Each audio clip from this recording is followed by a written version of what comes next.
3000 साल पहले थीब्स, मिस्र की एक आबाद नगरी, जो वहां के पहले बादशाह फिरौन की सल्तनत थी।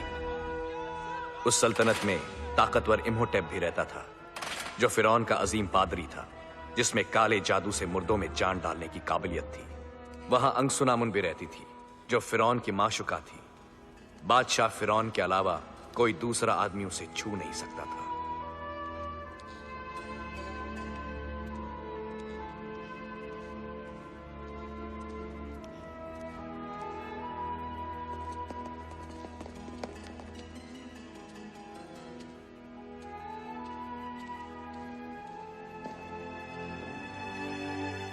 लेकिन इम्होटेप और अंगसुनामुन अपने प्यार के खातिर अपनी जान दांव पर लगाने के लिए तैयार थे।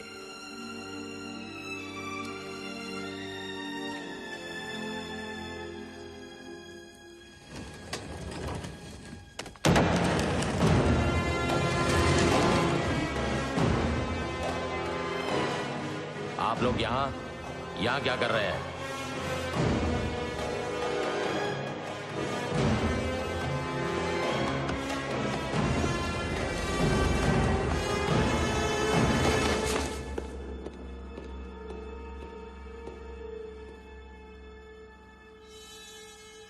किसने छुआ है तुम्हारे बदन को?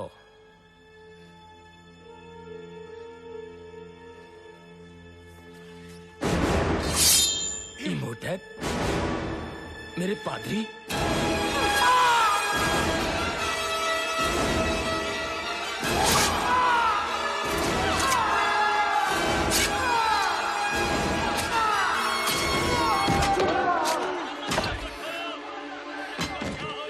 बादशाह के मुहाफिज,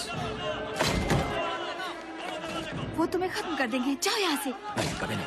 देखो, सिर्फ तुम ही दोबारा जिंदा कर सकते हो मुझे। मैं तुम्हें छोड़कर नहीं जा सकता। हट जाओ यहाँ से, छोड़ दो मुझे। तुम जिंदा रहोगी। मैं तुम्हें दोबारा जिंदा करूंगा। मैं तुम्हें दोबारा जिंदा करूंगा। अब मेरा शरीर किसी बादशाह का गुलाम नहीं है।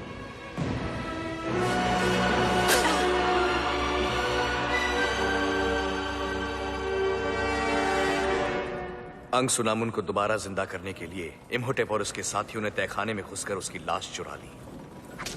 उसकी लाश को लेकर वो रेगिस्तान की गहराइयों में बसे एक नगरी में पहुंचे, जिसका नाम था हमुनाप्त्र, जिसे मुर्दों की नगरी कहा जाता था, जहां सदियों से सल्तनत के शहजादों को दफनाया जाता था और जहां मिस्र का खजाना रखा जाता था। प्यार की आग में जल रहे इम्होटेप अपने साथ तहखाने में काले जादू की वो किताब भी ले गया, जिसकी मदद से वो अंगसुनामुन को जिंदा करने वाला था। अंगसुनामुन की रूह दोजक के अंधेरों में जा चुकी थी। उसके जिस्म के खास हिस्सों को निकालकर 5 पाक मर्तबानों में रखा गया था।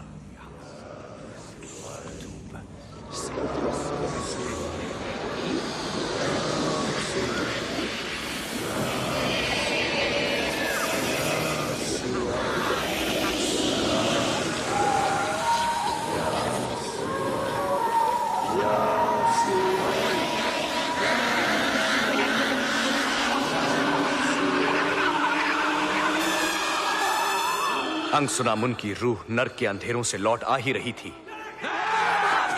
कि बादशाह के मुहाफिजों ने इम्होटेप का पीछा किया और अंगसुनामुन को जिंदा करने से पहले ही उसे रोक दिया।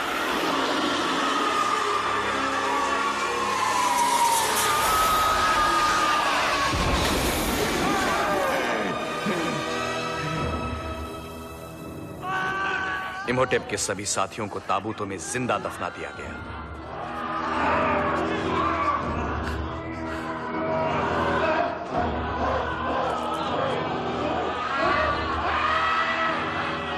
और इम्होटेप को होमदाई की सजा सुनाई गई, जो एक ऐसा खौफनाक श्राप था जो इससे पहले कभी किसी इंसान पर लागू नहीं हुआ था।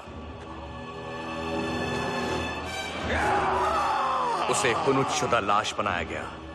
मौत आने से पहले उसे ममी बनाया गया।